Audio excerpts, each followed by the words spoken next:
জলপাইগুড়ি জেলার ধূপগুড়ি বিধানসভা কেন্দ্রে বিজেপি মনোনীত প্রার্থী প্রাক্তন সেনাকর্মী নরেশ চন্দ্র রায়ের নাম ঘোষণার পরই প্রার্থীর হাত ধরেই জনসংযোগ ও প্রচার কর্মসূচিতেই তৃণমূল কংগ্রেস ছেড়ে বিজেপিতে যোগদানের হিড়িক। ধূপগুড়িতে ভোটার হাওয়া তপ্ত হতেই রাজনৈতিক দলবদলের পারদ চড়তে শুরু করেছে।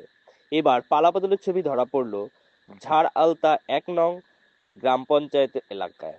তৃণমূলের শক্ত ঘাঁটি হিসেবে পরিচিত এই অঞ্চলের ১৫60 নম্বর বুথে বড়সড় ভাঙন ধরল শাসক শিবিরে। উল্লেখ্য, এই বুথটি তৃণমূল অঞ্চল সভাপতির খস্তালুক হিসেবেই পরিচিত। এদিন এই বুথে ১৪টি পরিবারের প্রায় ৬০ জন ভোটার তৃণমূল ছেড়ে আনুষ্ঠানিকভাবে ভারতীয় জনতা পার্টিতে যোগ দেন। দলত্যাগীদের দাবি, শাসক দলের দুর্নীতি ও জনস্বার্থের বিরোধী কাজ বিতস্ত্রিত হয়েই তারা পরিবর্তনের লক্ষ্যে বিজেপির পতাকা হাতে তুলে নিয়েছেন।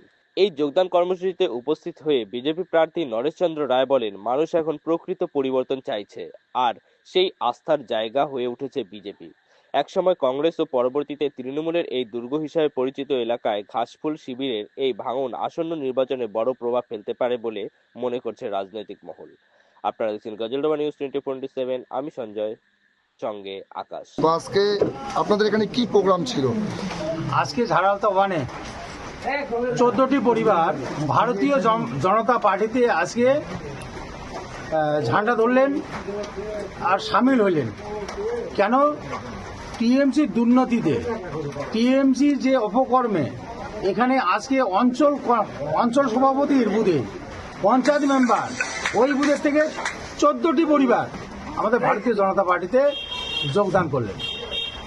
ওনারা বুঝতে পারছেন যে পঞ্চায়েত শুধু ওর নিজের স্বার্থেই কাজ করছে, কারো স্বার্থে নয়। ওরা বুঝে গেছেন, এখন বলছেন যে ভারতীয় জনতা পার্টি ছাড়া আর উপায় নেই।